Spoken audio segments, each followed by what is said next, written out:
Yo, welcome to React Kingdom. It's your boy Bobby King, your African-based reactor. Thank you so much for joining me today.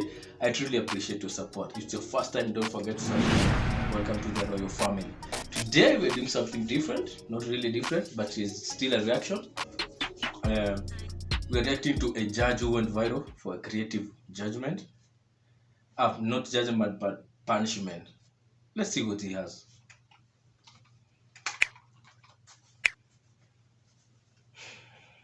Of all things to go viral on the internet, Boo the dog, dancing pandas, how does a tough-talking small-town judge make the cut?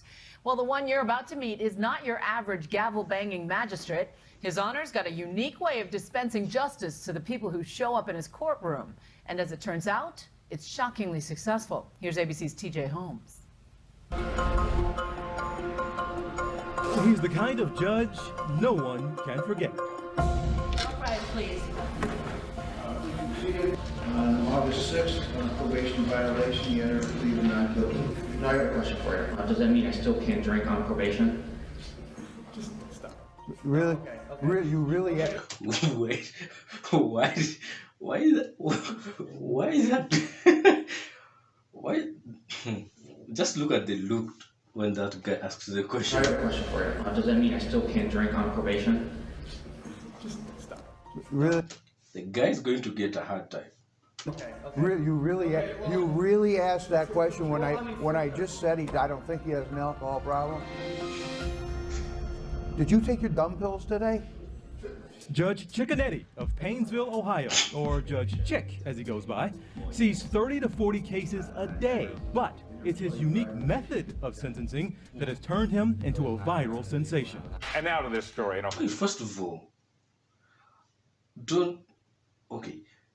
I thought or I think people are given judgment according to laws that are written down and passed. If you do a certain mistake, this is your punishment. Or so judges can change the punishment or sentence. Let's call it sentence. How does that work? I really don't know. Ohio judge defending an unusual punishment. Gave one teen a punishment she definitely will never forget. 18-year-old Victoria Bascom takes a cab ride, then stiffs the driver in the end. The teenager who skipped out on a cab fare to a long walk of shame.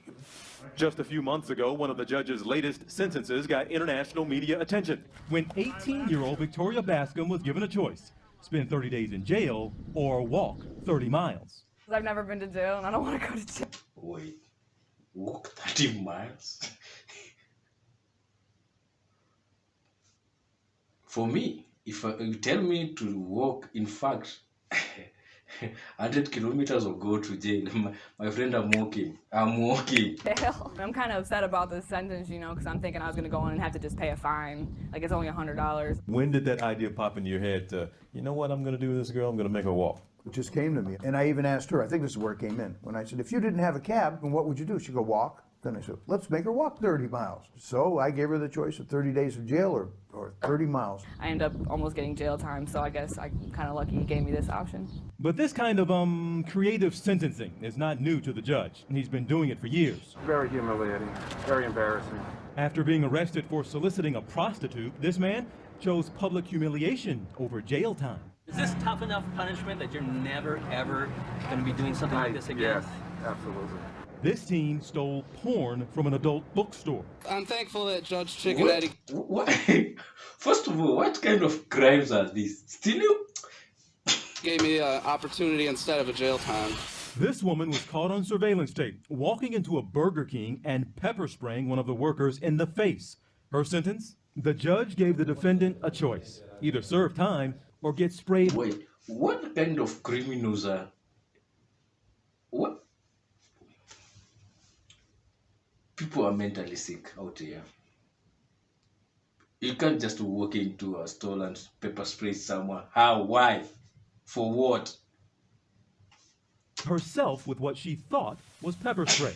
And you couldn't use the real pepper spray because you can't injure somebody. And now I am bucking heads with those law professors when I use real pepper spray. Now we're getting into the cruel and unusual. Did the victim get the vengeance in that case, given that it wasn't real pepper spray? Yeah, may not be what you wanted, but it's all that I could do as the law permits. But it scared the hell out of the Scared, defendant. yeah, but it scared the hell out of the defendant, so it served its purpose. This is your one chance, it better be good. Judge Chick may be onto something. A judge can simply follow the law, and if somebody committed a crime, here are the possible penalties. How much of that do I impose?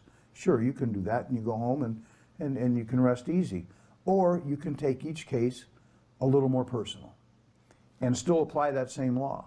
The rates of repeat offenders are much lower in his courtroom than the national average. When you talk about state prisons and federal prisons, their problem started way back here with my court, with municipal courts, with the minor offenses. Most people don't start out with a felony case. We have to stop them from going further at the beginning stages.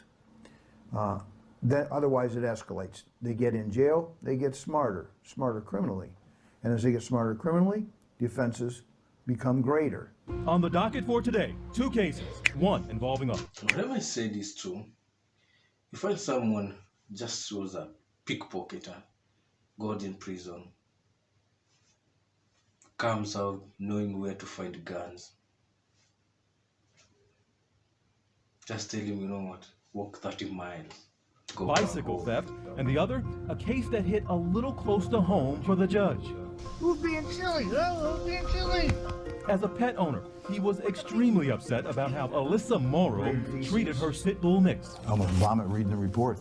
This is how animal control found Moose in a house that can only be described as belonging to a hoarder. Morrow. First of all, how do you live in such a house?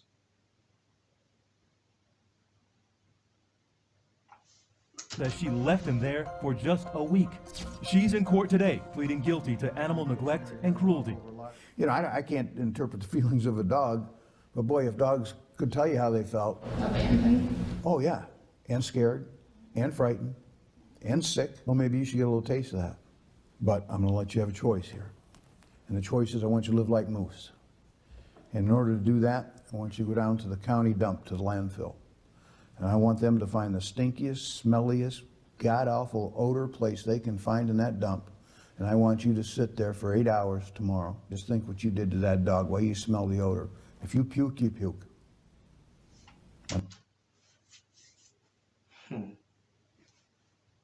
Still better than jail.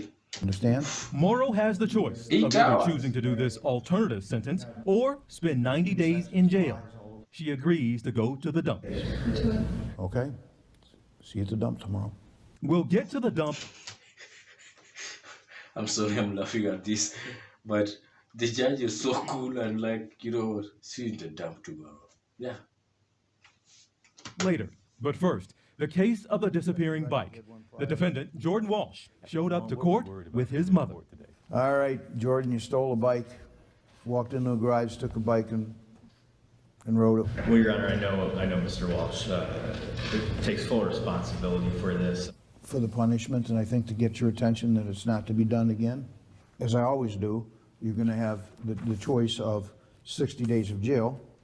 You can avoid that by 10 days of community work service. So you stole a bike and you rode a bike, so that's what you're going to do again here Tuesday in the Fair Parade. The judge has made him an offer he can't refuse. He ordered Walsh to ride a bike on behalf of a local charity in a parade the following week. You worried about going to jail? Yeah, 60 days. When I heard that, my heart just dropped. And the guy that got his bike stolen is surprisingly supportive. I didn't want the kid's life to be ruined because he stole a bike, but, he needs to pay for what he did. Embarrass him a little bit. It's better than him sitting in jail. I love that guy. He rode the bike all along the parade route. I think it's better than going to jail because I can show people that I can do better in my community. For Alyssa Morrow, her second chance came the day after court at the local dump. And she was given the ironic job of picking up garbage. Girl, not the best outfit choice. I know the shoes. I thought about it. I couldn't find my other shoes and I was already running late, so. For the next 8 hours, Morrow must spend her day just like Moose spent close to a week in filth. Definitely didn't think I'd be here, but I'd rather be here than jail. Can't complain. It's not really that bad. It's not really that bad. The good news is that Moose is recuperating wonderfully and is now up for adoption. For Nightline, I'm TJ Holmes in Painesville, Ohio. Wow. I just like his ideas. That judge is very creative. He's doing a good job. Because sending people to jail for minor offenses is not a solution. Also making a lot of people to rethink your decision. If you have to work in a dump site or take a walk of shame, you really rethink your decision. But I like the guy. I just like the guy. Thank you so much for being with me this long. I truly appreciate. Thank you so much for your support. Help us to get to 1,000 subscribers. It's your boy Bobby Kings. I tap up.